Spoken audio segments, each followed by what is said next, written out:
ನಾವೇನು ಒಂದೇ ಗರ್ಭ ಹಂಚಿಕೊಂಡೋರು ಅಲ್ಲ, ಸ್ನೇಹನೇ ನಮ್ಮ ತಾಯಿ, ಅಲ್ಯಾವ ಭೇದ ಇಲ್ಲ.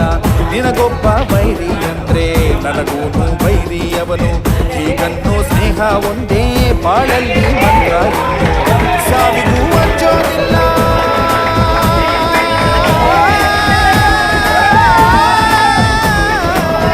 ಸ್ನೇಹಕ್ಕೆ